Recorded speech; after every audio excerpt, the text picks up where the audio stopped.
¿Cómo están? Bienvenidos. No es habitual que me vean con esto a la mano. Es solo por un ratito y por unos segundos. Aquí me obliga, el equipo me dice al fin, Marcela, vamos a promover. Tenemos Instagram, estamos usando la red social con nuestro usuario de Agenda Abierta. Acompáñenos por Twitter, como siempre, @Telesur, Agenda A en mayúscula. Y en Instagram, @Agenda Abierta. Así las cosas, vamos a empezar a contarles allí nuestra imagen. Ya vamos sumando seguidores. Tenemos poquitos. Tenemos unas cuantas publicaciones, una más bonita que otras, pero ya de a poquito se van haciendo bien las cosas, con pasos firmes. En Venezuela, hablando de eso, ayer se daban anuncios presidenciales y generan debate en el país. ¿La estrategia anticipa resultados positivos? Allí viene el primer punto a analizar, el tema clave, sobre todo por lo que ha sido la especulación de los precios luego del anuncio presidencial. Ahí hay una gran disputa y allí justamente los agentes, cada uno haciendo lo suyo. Por un lado, protección para el trabajador, protección para el ciudadano por parte del Estado. Por otro lado, esa especulación allí presente con los agentes que justamente adversan al gobierno nacional. Además de esto, hay una segunda pregunta en Twitter, vamos a mostrarla también.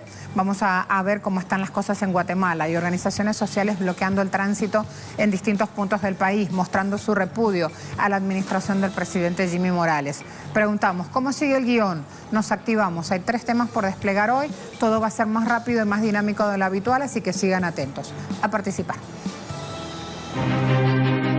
El presidente Nicolás Maduro Moros rindió memoria y cuenta de su último periodo presidencial ante la Asamblea Nacional Constituyente. Durante su discurso, el jefe de Estado lanzó el nuevo plan de gobierno, suscrito bajo la Agenda 2030 de las Naciones Unidas, y que ahora debe ser evaluado por los diputados y convertido en ley constitucional. Entre los principales logros de su primera gestión, el mandatario destacó la conquista de la paz y el aumento de la inversión social, llegando a un 74.7% del presupuesto público. Entre los retos para el próximo sexenio, Nicolás Maduro destacó la estabilidad económica y laboral y la disminución de la desigualdad social. En ese 2018 que ya vamos dejando atrás, logramos construir una agenda propia, afirmativa y planificada, que sentó las bases necesarias para la estabilización de nuestra economía en el programa de recuperación económica, crecimiento y prosperidad. Bases sin las cuales no podríamos hoy estar acá, legitimados por el voto. El acto de posesión ante el Tribunal Supremo de Justicia y su rendición de cuentas ante la Asamblea Nacional Constituyente fueron acompañados de grandes festejos populares que reafirmaron el apoyo popular depositado en las urnas el pasado 20 de mayo. Sin embargo, sectores de la derecha nacional e internacional, sumisos a sus intereses imperialistas estadounidenses, siguen intentando deslegitimizar la victoria electoral de Maduro. Esta derecha que pretende, siempre lo ha pretendido, y otra vez hoy pretende tomar el poder político por vía de la aventura, de la improvisación, del golpe, bañado con un barniz de constitución, que activamos el 233, el 215, el 220, activa lo que quieres, compadre. Aquí va a seguir mandando el pueblo de Venezuela con Nicolás Maduro al frente de la presidencia de la República y la Unión Cívico-Militar. Sigue tú con tu aventura, sigue tú con tus muchachos inmaduros, que aquí está el pueblo con Maduro. Hoy en Agenda Abierta haremos foco sobre los logros alcanzados en los últimos 6 años de la Revolución Bolivariana y los desafíos ante una nueva arremetida imperialista.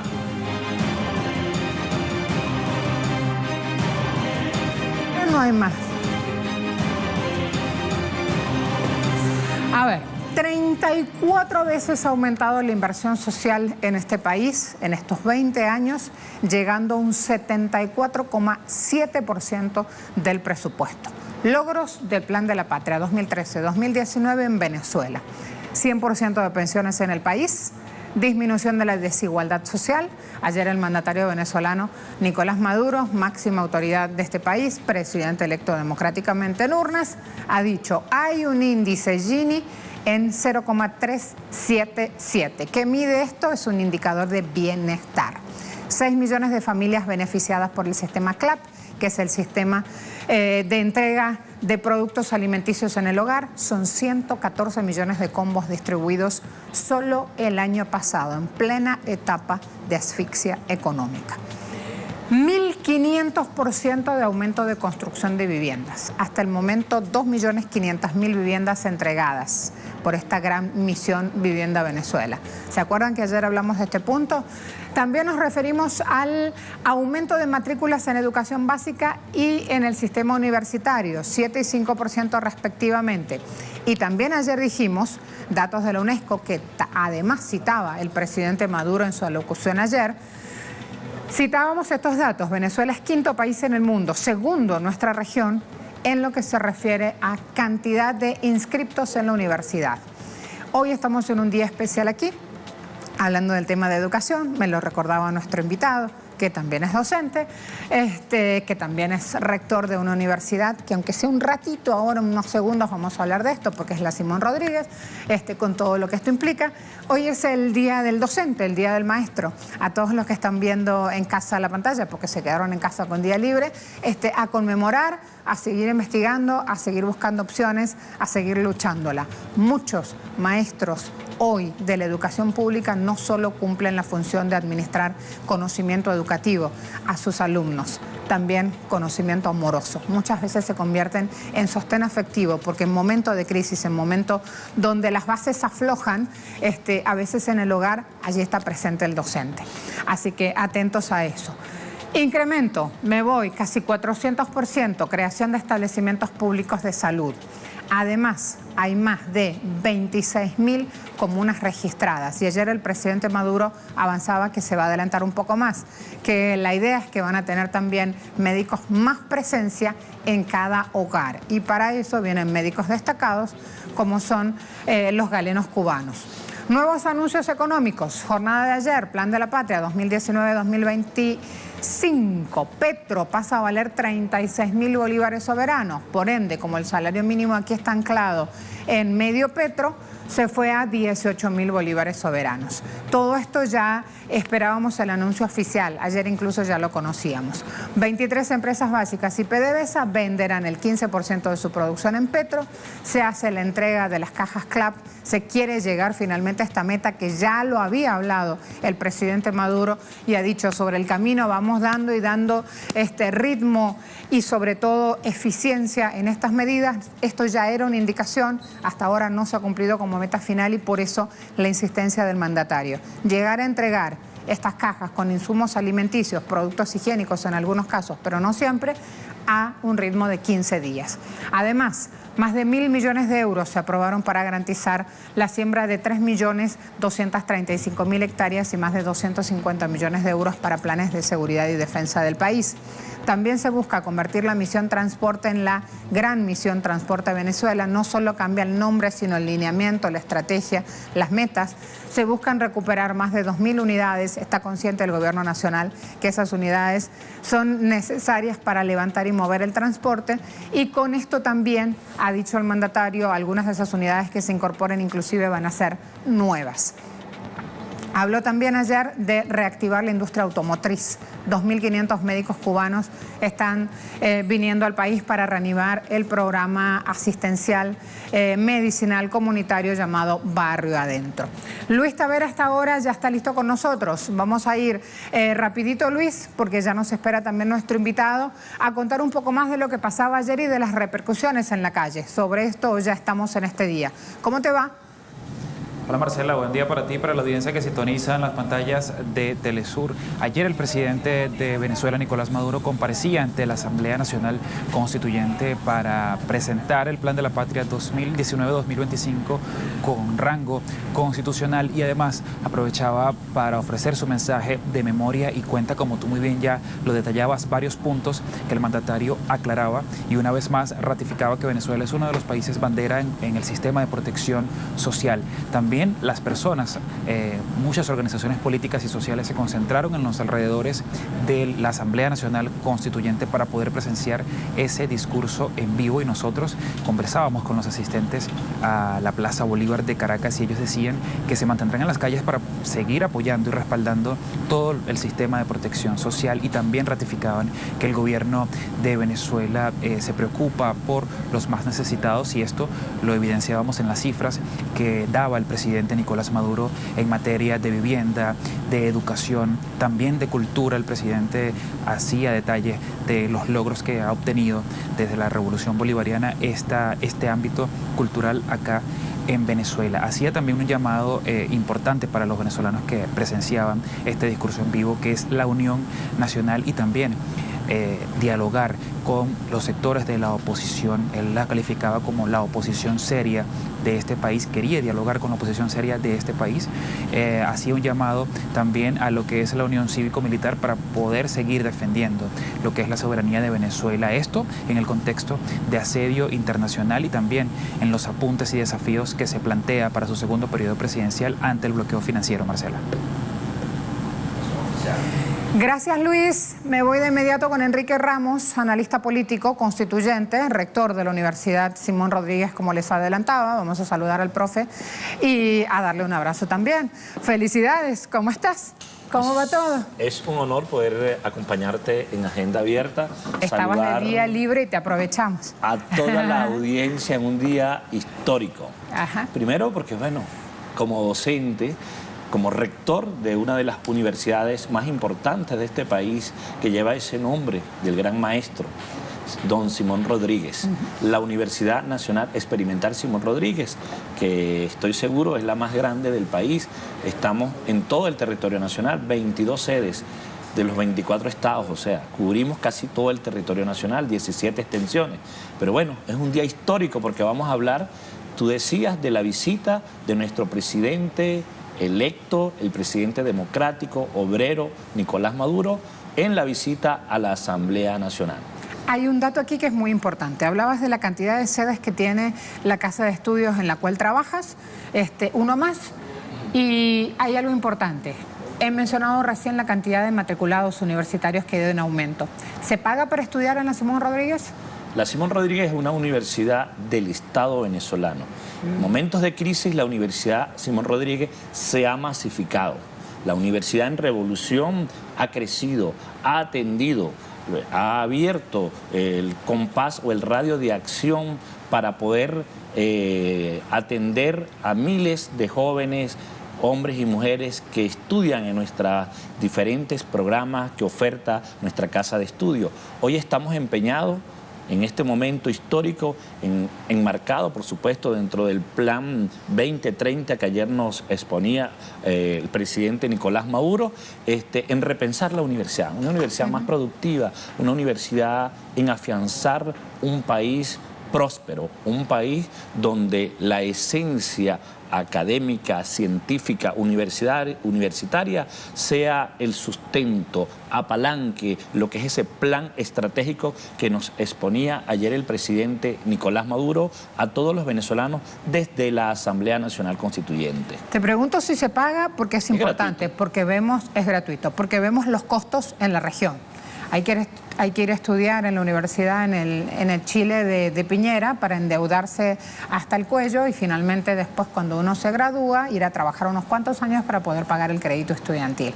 En Estados Unidos en igual. En Argentina también la UBA resiste mucho para poder mantener su matrícula gratuita. El resto de las universidades tiene onerosos dividendos justamente por sus matrículas pagas. Pregunto esto también por lo siguiente, y fíjate cómo entramos al debate desde otro lado, pero que me parece sumamente interesante. Aquí hay un plan Chamba Juvenil. Ese plan Chamba Juvenil lo que busca es apalancar justamente, sobre todo el primer trabajo, para los muchachos más jóvenes, muchachos y muchachas, generalizo. Ayer, cuando estaba en su alocución el presidente Maduro, dice incluso: nos preparamos con el plan Chamba Juvenil para cubrir nuevos espacios laborales. Eso habla también de una importancia vital, de inversión social en el estudio y en la preparación de los jóvenes para insertarlos en el mundo laboral. Creo que hoy es el día más que indicado para partir de ese lado analizar justamente las repercusiones de los anuncios del presidente Maduro ayer. ¿Por qué? Porque ese primer punto de darle trabajo a los más jóvenes impacta directamente en el bienestar de la gente, de quienes vivimos en este país. Es así, hay que informarle a toda la audiencia, sobre todo donde llega Telesur, fuera de nuestras fronteras, el esfuerzo, y hay que reconocerle al presidente, primero a nuestro comandante supremo, Hugo Rafael Chávez Frías, y por supuesto al presidente Nicolás Maduro, el esfuerzo y el empeño, el compromiso social, sobre todo en lo educativo. En este momento la revolución ha aperturado más de 55 nuevas universidades públicas y gratuitas en todo el territorio nacional, en sus diferentes modalidades de estudio, presenciales, semipresenciales, a distancia. O sea, cualquier venezolano extranjero que viva en esta patria, la revolución le garantiza el derecho a la superación, al conocimiento. Y fíjese usted que yo decía que es un día histórico la visita del presidente Nicolás Maduro. ¿Por qué? Y hay que decírselo al continente. Primero, lleva varios frentes, ¿no? El primero es la subordinación ante la Asamblea Nacional Constituyente, consolidando la institucionalidad de este país. La mayoría de ese pueblo en la capital y en diferentes ciudades del territorio estuvieron acompañando con su alegría, sus colores, sus símbolos de la revolución al presidente Nicolás Maduro. Una patria en paz. El presidente fue como presidente electo, recién juramentado por el TCJ, ante la Asamblea Nacional Constituyente, a subordinarse, a ponerse a derecho, a ratificar la disposición al trabajo.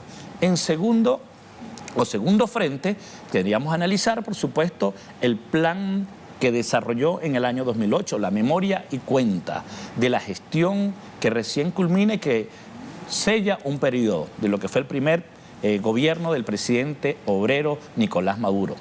Y fíjese que el presidente hablaba de logros importantísimos y también nos llamaba a los constituyentes, porque aparte de ser rector, tengo una responsabilidad con mi patria como constituyente. Estuve en la Asamblea Nacional y nos decía con esa humildad que caracteriza al presidente obrero Nicolás Maduro: convoquen a los ministros, verifiquen lo que le estamos entregando de lo que fue el plan de gestión. Y vaya que hay que analizar profundamente. Primero, la disposición. El país con mayor inversión en la región en lo social. Muchísimo. En momentos de crisis no se cerró una universidad. En momentos de crisis tuvo la disposición el pueblo venezolano, el acceso a su bolsa CLAC, el acceso a programas sociales, a la educación básica. Él hablaba y colocaba ejemplos que hay que trasladarse en el territorio nacional, inclusive fuera de nuestra frontera, y vemos cómo el Estado garantiza los útiles escolares a través del bolso tricolor, que es un símbolo del empeño y compromiso del legado del presidente Hugo Rafael Chávez Frías, pero la disposición que tiene el presidente Nicolás Maduro. Y un tercer frente que también hay que analizar, por supuesto, fue la convocatoria, acompañarlo a lo que va a ser el plan estratégico de la nación a desarrollar a partir de ahora, lo que es el plan estratégico 2019-2025. El presidente nos hablaba y nos convocaba, por supuesto, sustentándose en lo que es el plan o las directrices que emanan de Naciones Unidas, el plan 2030. Ahí está afianzado, pero también nos hablaba sobre seguir invirtiendo en lo social. Creo que en estos momentos de crisis mundial es el país con mayor inversión social clara, es Venezuela. Él también nos decía que hay que recuperar el sector empresarial, nuestras empresas. Hay que buscar nuevas oportunidades para atraer inversionistas al país. Y hablaba de un sacudón dentro de las principales empresas estatales. Decían, no voy a privatizar, nos vamos a aliar, pero vamos a buscar para trabajar. Quien quiera someterse, por supuesto, bajo las leyes venezolanas, actuar dentro de la justicia, dentro de la ética, dentro de lo que representa un empresario sano, va a ser bienvenido en esta patria. O sea, momentos prósperos esperan a Venezuela. Pero nos hablaba también de la principal empresa venezolana. Y se colocaba él al frente de la principal empresa nuestra, como es la PDVSA. Una Habló empresa, de un reto personal, por supuesto, lo él lo tuiteé. dijo, yo voy a estar al frente de PDVSA. Y hay que aplaudir eso del presidente Nicolás Maduro. O sea, el empeño y el compromiso para poder proteger al pueblo venezolano. El empeño y el compromiso a nivel con los mercados internacionales para poder él manejar directamente lo que va a ser cada acción, cada compromiso, cada acuerdo que se dé y sobre todo para poder combatir las mafias que se habían colocado como patrones dentro de lo que es nuestra principal empresa. Pero justamente ahora esas mafias rechinan, la derecha rechinan y yo abrí el Inclusive programa. mafias internas que él lo decía, él dibujaba y decía que se colocan una boina roja, una franela roja y se convertían en los que deciden a quién le daban concesión, qué se hacía. El presidente va contra esas mafias. El mundo que nos escucha Digo que puede estar... rechinan esas mafias por todo lo que ha pasado ayer mismo con la estampida de precios. Ahí rápido tenemos en la calle el primer reflejo de lo que hace el golpismo buscando ahí mismo sumar justamente elementos de violencia en la calle.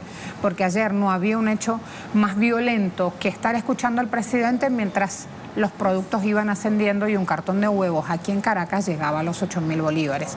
Creo que ahí tenemos una alarma encendida a muy, muy corto plazo que evidentemente también el gobierno nacional ya lo debe haber previsto con algún tipo de acción. Él hablaba, ante las acciones de la derecha tengo bonos a la mano para responder.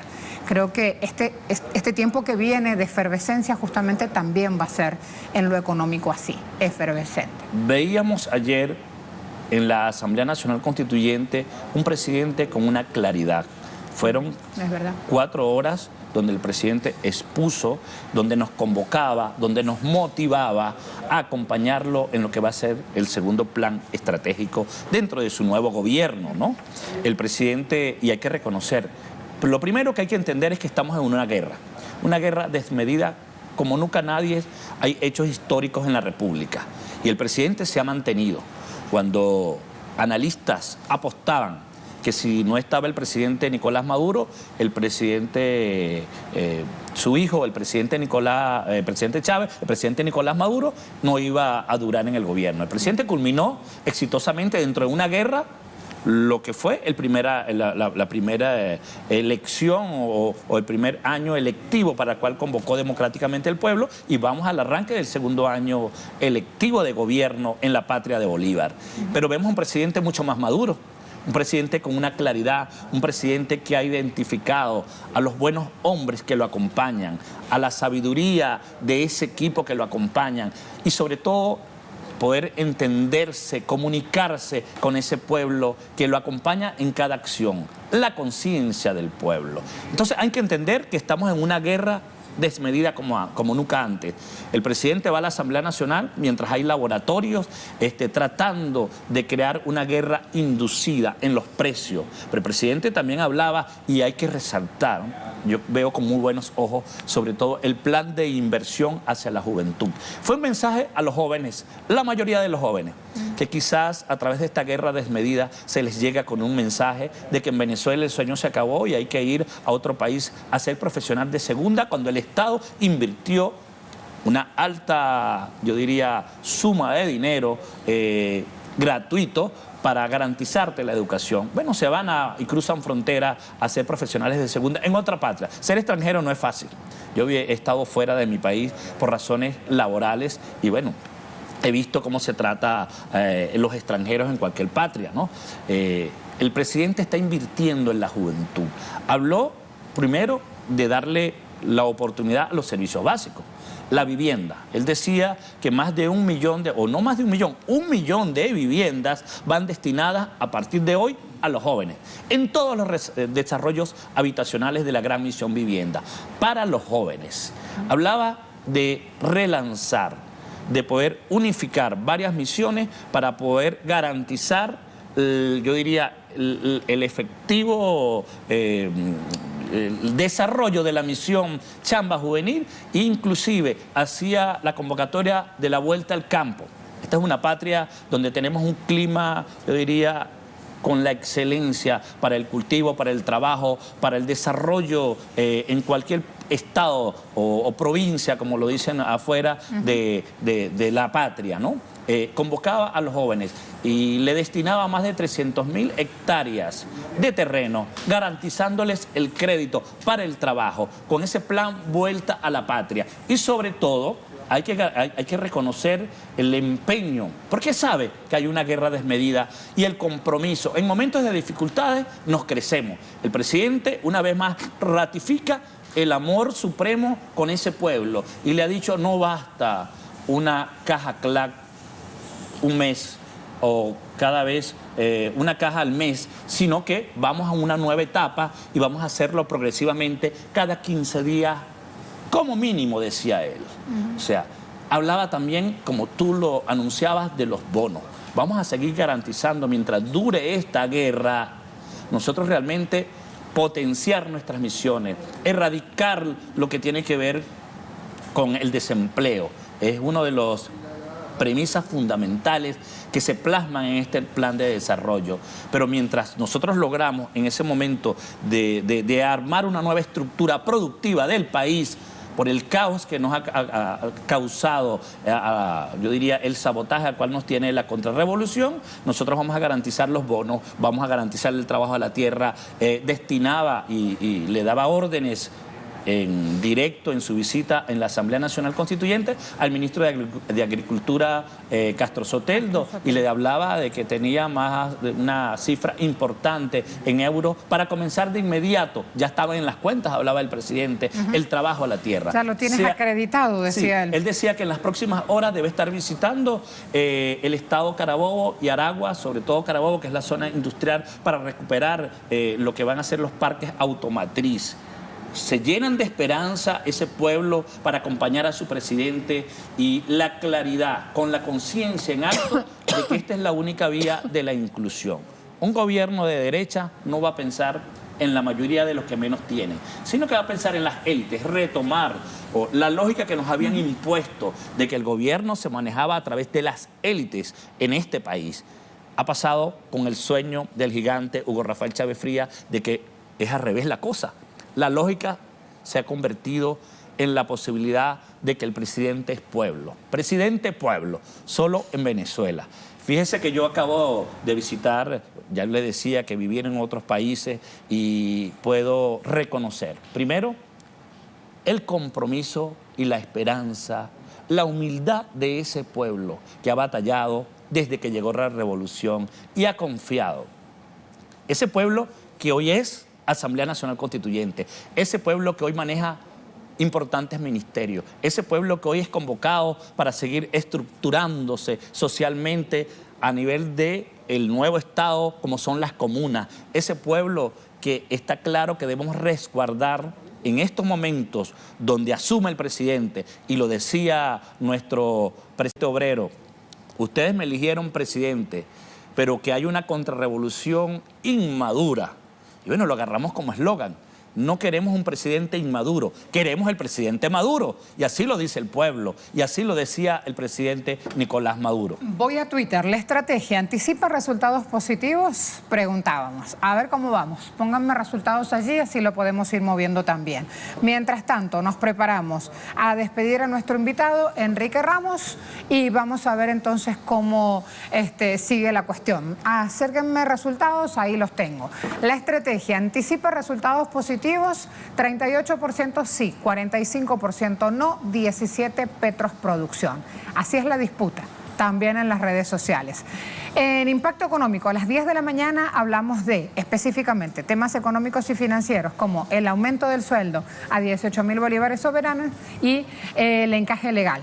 Ahí vamos a tener versiones como mucho más amplias sobre lo que implica esa figura, por qué se realiza ese tipo de gestión, se toma ese tipo de medidas, etcétera, etcétera. Despido aquí, inclusive por cuestión de tiempo, para poder abordar otros temas, a nuestro invitado.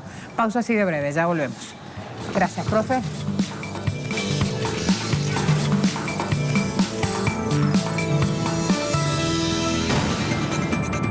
Bajo un clima de gran descontento popular, el presidente de Guatemala, Jimmy Morales, presentó el tercer informe anual de gobierno ante el Congreso del país. La mañana del lunes, el recinto legislativo había amanecido sitiado por 7.000 policías, ante el despliegue de 11 movilizaciones que bloquearon carreteras en varios departamentos del país. Organizaciones campesinas, sindicales y sociales marcharon para exigir la renuncia de Morales y rechazar la decisión del mandatario de terminar con el acuerdo suscrito con la ONU en 2006, que le da vida a la Comisión Internacional contra la Impunidad en Guatemala. Pasó a ser parte de la alianza de la corrupción y la impunidad, que se puso al servicio, que se puso totalmente disciplinado frente al sector empresarial, al ejército, las mafias nacionales. Durante la semana pasada, el jefe de Estado guatemalteco ordenó terminar el acuerdo que establecía que el organismo trabajaría hasta septiembre de 2019 y dio un plazo de 24 horas para que el personal se retire del país. El Ejecutivo considera que la CICIG se ha excedido en sus funciones y ha adoptado un papel injerencista, mientras que la oposición afirma que se pretende silenciar un organismo que ha destapado importantes casos de corrupción. En este marco, la Corte de Constitucionalidad frenó la expulsión del ente y desde Naciones Unidas alertaron por la situación institucional que atraviesa el país. Hoy, en Agenda Abierta, analizamos la crisis política en Guatemala a raíz del caso CICIG y el clima de descontento popular que pide la renuncia de Morales a tan solo 6 meses de las elecciones generales.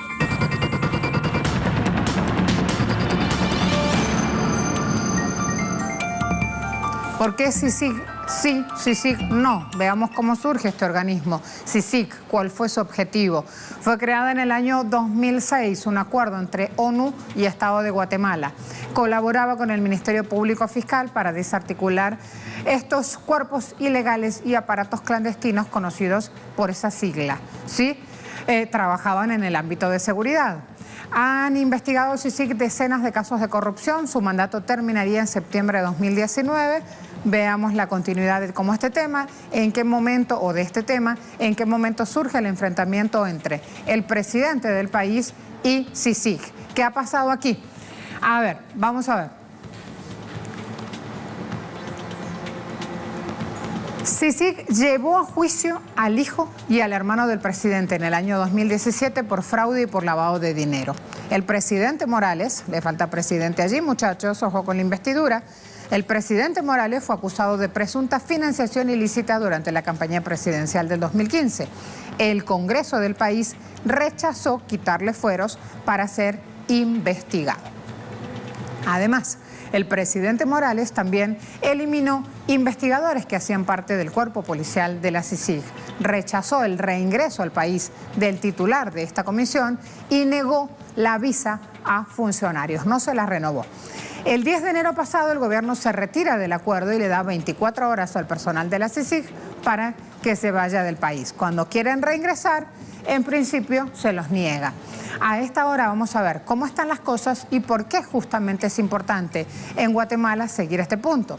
Me acompaña Maino Berganza, analista político y también abogado. Doctor, ¿cómo le va? Buen día. Bueno, muy agradecido con Telesur y con usted, Marcela, por la oportunidad de vertir nuestra opinión al mundo. Muchas gracias. Estamos hablando de un tema que sigue meciendo el país, porque además la sociedad sigue en las calles reclamando acabar con la corrupción. ¿Cuál será el capítulo que viene entonces?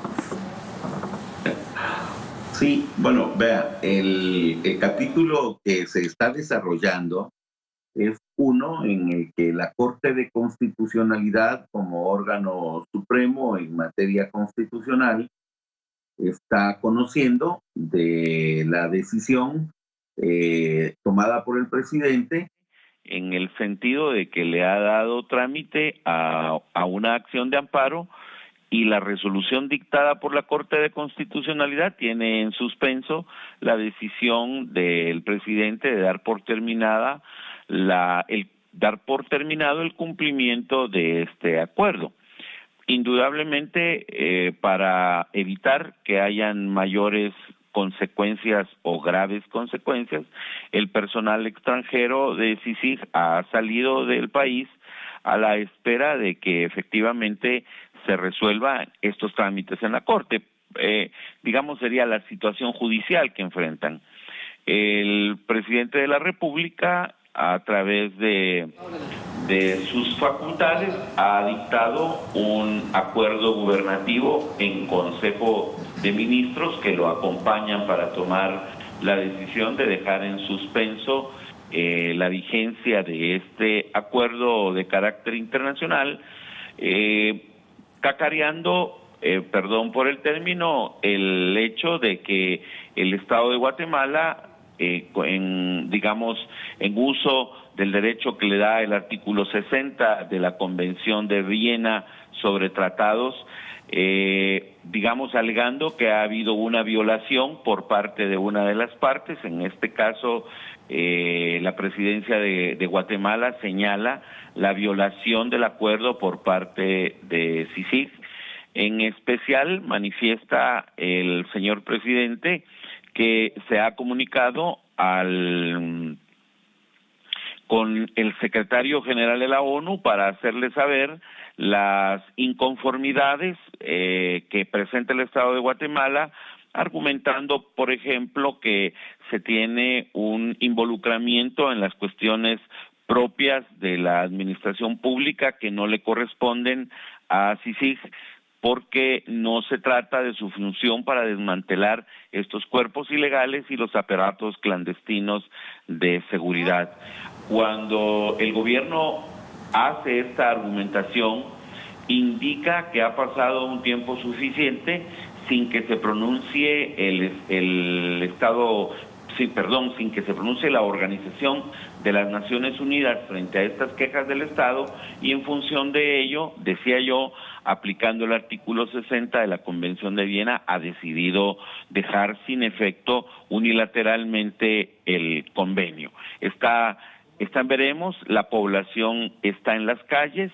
El día de hoy se espera una movilización en toda la República por parte del sector campesino y popular que se ha unido en esta cruzada, para exigir, en principio, que ese convenio con CICIG llegue a su final hasta septiembre del presente año en curso, 2019, y ha manifestado que no tiene presidente, la población en movilización, pidiendo la renuncia precisamente del mandatario, a escasos 6 meses de que termine su ejercicio presidencial, lo que no habla de una incoherencia, sino más bien presenta la inconformidad generalizada en la población guatemalteca respecto de este tema. De entrada, eso puedo decir, Marcela. Muchas gracias, doctor. Nosotros, mientras tanto, en redes sociales también hemos preguntado cómo sigue el guión, que es lo mismo que le preguntábamos a nuestro invitado. Ustedes dicen 40% desestabilización, 17% apertura de diálogo, 43% más corrupción.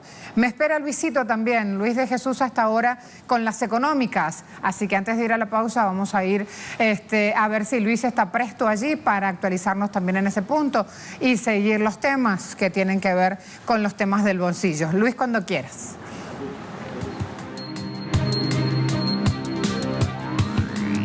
Hola, ¿qué tal? Buenos días para ti y para todos los que nos sintonizan. En la sesión de ayer extraordinaria en la Asamblea Nacional Constituyente, el presidente de Venezuela, Nicolás Maduro, anunció medidas contundentes contra quienes han desestabilizado la economía del país usando el mercado paralelo de divisas. Escuchemos.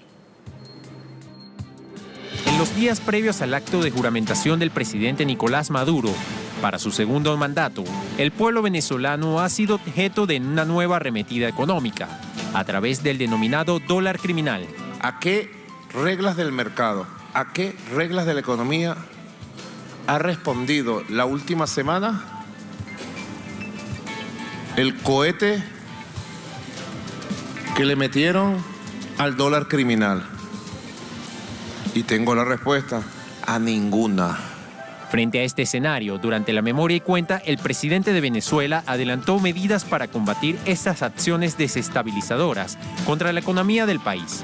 A la venganza del dólar criminal contra el pueblo viene actos de justicia. Haremos justicia, queridos compatriotas. Algunas cositas diré hoy y las otras las sabrán el día que sucedan. Igualmente, el mandatario venezolano le extendió su invitación al sector empresarial del país para generar un nuevo sistema productivo y de bienestar nacional. Le hago un llamado a los empresarios que se sienten venezolanos, venezolanas, o a los empresarios que viniendo de otros países quieren trabajar en Venezuela. Miles de inversionistas que quieren trabajar en Venezuela. Ustedes saben que pueden confiar en mí. Ya nos conocemos muy bien. También, el jefe de Estado venezolano anunció un proceso de rectificación histórica dentro de la Revolución Bolivariana y adelantó que todas las empresas administradas por el Estado serán revisadas. Voy a generar un sacudón completo en todas las empresas del Estado. Un sacudón organizativo, político y un sacudón económico, porque las empresas del Estado tienen que estar productivas, al servicio del país, y no de mafia que se roban la riqueza del país. Una gran rectificación histórica de la Revolución Bolivariana. Y los chalecos amarillos muestran su descontento a la nueva carta para el tratamiento de los impuestos que emitió el presidente Emmanuel Macron. La presunta carta se centra en invitar a los franceses a debatir los impuestos que deberían reducirse para la calefacción, los alimentos, los servicios públicos, el cambio climático y la democracia. La carta sugiere que no existen temas prohibidos y enumera más de 30 preguntas. Sin embargo, los chalecos amarillos y el pueblo francés no dan su visto bueno a esa alternativa y muestran su rechazo.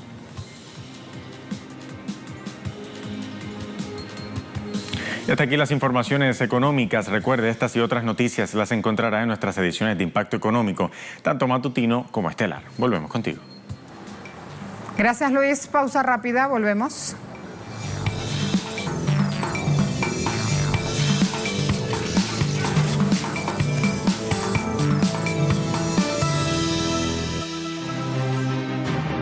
El presidente cubano Miguel Díaz-Canel denunció que los senadores Bob Menéndez y Marco Rubio desean reactivar el programa de Paroli. La propuesta, también conocida como robo de cerebros, ofrece a médicos cubanos y otros profesionales de salud desistir de sus misiones solidarias en otros países para irse a Estados Unidos ofreciendo visas y locales de trabajo. La medida fue creada en 2006 por la administración Bush y derogada por Barack Obama en medio a las negociaciones diplomáticas de 2017. La decisión de suspender la política fue conmemorada por las delegaciones cubana y estadounidense en nueva mesa de conversación ocurrida en julio de 2018.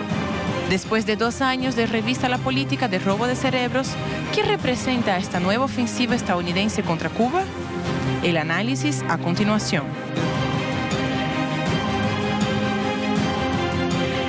¿Y qué pasó que se vuelve a hablar de esta cuestión justamente? Jornada de ayer, el presidente de Cuba, Díaz-Canel, decía, tratan de imponer un perverso recurso para estimular el robo de cerebros, una campaña que aquí la va situando como anticubana más, que manifiesta la impotencia imperial ante las conquistas revolucionarias. Sus promotores son incapaces de favorecer una relación civilizada, les ciega la soberbia. ¿Y de qué logros habla? A ver, del triunfo de la Revolución Cubana hasta acá. Hay mucho para ir contándoles, hay mucho para decir justamente las ocasiones en las cuales médicos cubanos han dado mano a más de 120 países y sus respectivos habitantes. Iroel Sánchez me acompaña, está en La Habana justamente, así que vámonos con él. Colega, ¿cómo le va? Bienvenido. Buenos días, Marcela. Un saludo desde La Habana. Muchas gracias. Vamos a hablar de un tema que es apasionante, porque justamente cuando uno menciona las conquistas sociales de la isla, de tu hermosa isla, resulta que aparece allí la gran tarea hecha en ciencia y también en tecnología. Hablemos, por favor, de lo que implica justamente el hoy por hoy defender Cuba, sus cerebros, porque con una maniobra vil se los llevan.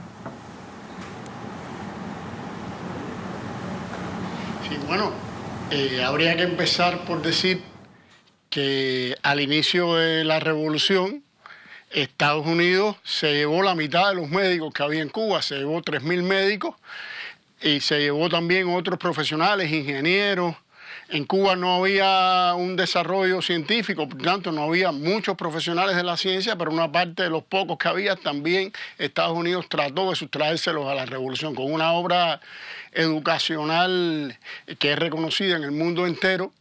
La revolución cubana multiplicó la cantidad de profesionales en el país. Hoy estamos hablando de decenas de miles de médicos, no solo en Cuba, sino en prácticamente el mundo entero, cosa que ha sido reconocida internacionalmente. Hoy casualmente se celebra el Día de la Ciencia Cubana, se cumplen hoy 60 años de que Fidel hiciera un discurso en la Academia de Ciencias de Cuba y dijera que el futuro de Cuba sería un futuro de hombres de ciencia, y así ha ocurrido. Cuba hoy vive de la creación de sus talentos científicos, no solo en la medicina, en la industria farmacéutica, biotecnológica. Hoy Cuba ha podido responder a todas estas agresiones estadounidense precisamente con la inteligencia y el talento de sus profesionales. No solo en el campo de la medicina, por poner solo un ejemplo, bastaría recordar que cuando Estados Unidos intentó lanzar un canal de televisión contra la soberanía cubana en los años 80, con toda la tecnología, con toda la ciencia de las grandes universidades, de las grandes corporaciones norteamericanas, ingenieros cubanos graduados en las universidades cubanas hicieron fracasar ese proyecto, y así se pudieran citar miles como los que han vencido frente a la guerra biológica, las distintas epidemias que han tratado de introducirse en el país. Eso lo ha derrotado la ciencia cubana, el talento cubano. Y por eso la burguesía cubana, que fue derrotada por la revolución, que nunca fue una burguesía nacional, porque siempre buscó refugio en los Estados Unidos, siempre le pidió a Estados Unidos que le resolviera los problemas en Cuba. Ahora sus representantes en Estados Unidos, estos dos senadores, Bob Menéndez y Marco Rubio, quieren de nuevo que el gobierno de los Estados Unidos haga suya esta estrategia de desestabilización de Cuba y, por supuesto, dañe el desarrollo científico del país, dañe los servicios de salud que Cuba no solo presta a sus ciudadanos, sino que también ofrece en el mundo entero con un carácter solidario. Hablemos un poco más de ese programa Parol, como le conocen en todos lados, y de sus viles objetivos. Iroel, por favor. Sí, bueno, como se recordaba antes, en el año 2006 la administración Bush, impulsada por estos mismos sectores de la extrema derecha del sur de la Florida, creó este programa que es, ante el éxito de la colaboración internacional cubana en la medicina, es buscar que los médicos cubanos que están en terceros países ofreciendo servicios a personas que en su inmensa mayoría nunca antes habían visto un médico, que están en los lugares más apartados, donde no llegan los servicios de salud de esos países, abandonen a sus pacientes, abandonen su trabajo allí y vayan a los Estados Unidos. Aparte de eso, ha ocurrido también que muchas veces estas personas han llegado a Estados Unidos y no han podido trabajar como profesionales, no han podido acceder a las promesas que se les han hecho y han tenido que revalidar, han fracasado y están haciendo otros oficios, no están ejerciendo como médicos. Pero es algo realmente criminal, porque abandonar, quitarle atención médica a las personas es parte de un pensamiento casi genocida que en nombre de los derechos humanos lo que hace es quitarle derechos humanos a las personas. Muchas gracias, Iroel. Hasta un próximo encuentro. Un tema vital, queríamos sumar también tu postura desde La Habana y así lo hicimos. A esta hora me quedan escasos minutos, 2 para ir con el mundo deportivo, pero también lo vamos a hacer. Así vamos, ayer les prometimos, hasta el Dakar va a estar incluido. Allí Yuki de punta en blanco como siempre, qué elegante. Está viendo... Todo un gentleman. Sí. Ah, sí, sí. Sí. Ah. Sí. Aquí, Ajá. Caballero, por supuesto. O un monsieur, en francés. Ah, también. Arranque cuando quiera. Arranque. Marcela, antes de arrancar queremos desearle un feliz día a los maestros, por supuesto, a los educadores, quienes también son parte de nosotros, de esta educación, quienes nos levantaron como grandes caballeros y damas, por supuesto, o damas y caballeros en este caso. Buena gente para la patria grande, nos hace falta, y eso forjan los docentes. Siempre les reconozco de manera muy especial a los que trabajan en zonas rurales. Exactamente, mi mamá es maestra. ¿Ah, sí? Sí, por eso bueno, también. Feliz día. Ahí va él con su mamá. Feliz día. Y ahora con los deportes. Vamos con los deportes, Miyuki. vamos con la información deportiva, precisamente con el Mundial de Balonmano, donde este lunes no fue una buena jornada para Argentina, donde cayó ante Egipto y no ha podido conseguir su primera victoria precisamente de esta cita mundialista. Acciones allí que las vemos precisamente donde los albicelestes se dieron 20-22 ante su similar de Egipto en un choque correspondiente al grupo D. Los latinoamericanos dominaron la primera mitad por 9-8, apoyados en una gran labor allí de Federico Gastón, quien aportó con 5 goles. Sin embargo, para la segunda parte los egipcios remontaron con un 14-11 gracias a la actuación de Mahamad Sanad, quien anotó en 7 ocasiones. Con la derrota argentina, en este caso quedó en lo más bajo de la tabla del grupo D, con solo un punto. Recordemos que el combinado albiceleste en su debut empató ante Hungría con 25 unidades y en su segundo partido fue goleado 16-31 ante Suecia, por lo que se enfocará en los próximos choques ante Angola y Qatar, buscando sumar unidades que le permitan clasificar a la siguiente ronda. Instancia donde avanzan los primeros 3 de cada grupo. Luego de esa derrota hubo declaraciones, por supuesto, de Sebastián Simonet, uno de los representantes y referentes del seleccionado argentino. Escuchemos lo que dijo.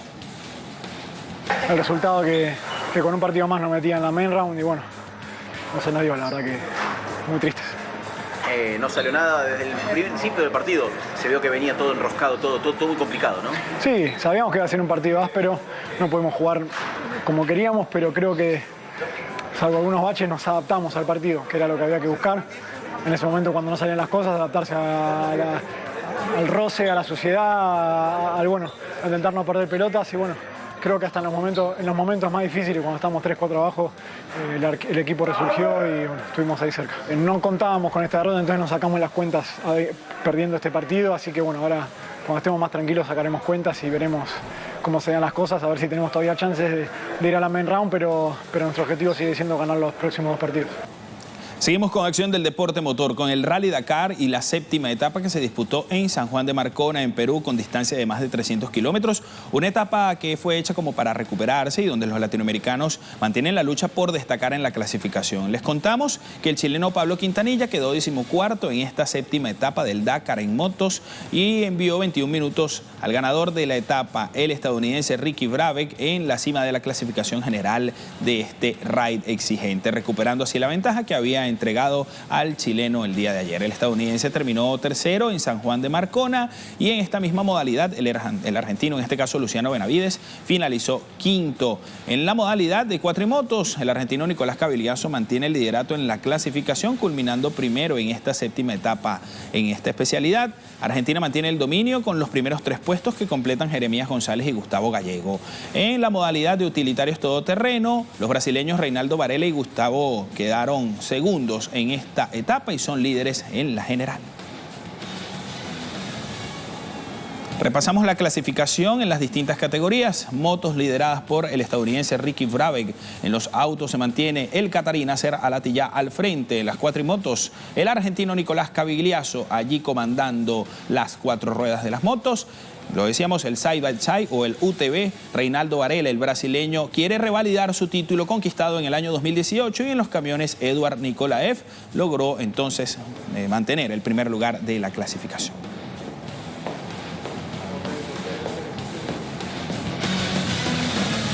Hasta mañana. Hasta mañana. Ahí tenemos también las noticias. Las tienen, por supuesto, en más detalles a las 11 de la mañana completamente en vivo. Marcela, vamos también a estar hablando de béisbol, las distintas ligas del Caribe.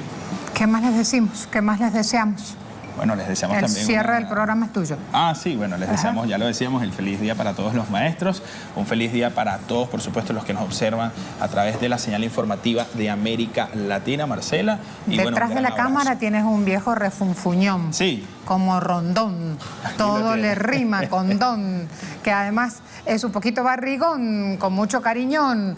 Él enseña al resto de sus compañeros también y es terrible allí con las marcaciones. Así que también aquí, del otro lado, aunque no tengan el título, en los quehaceres, sobre todo en las tareas manuales, que es complicado también en todas las fábricas. Les tenía un videito sobre esas actividades, pero ya no nos da el tiempo. Claro. A todos los que día a día van construyendo también un caminito en esto de enseñar y de ejercer docencia, feliz día. Es así. Hasta mañana. Gracias, Chao, mi amor. Marcela. Nos vemos.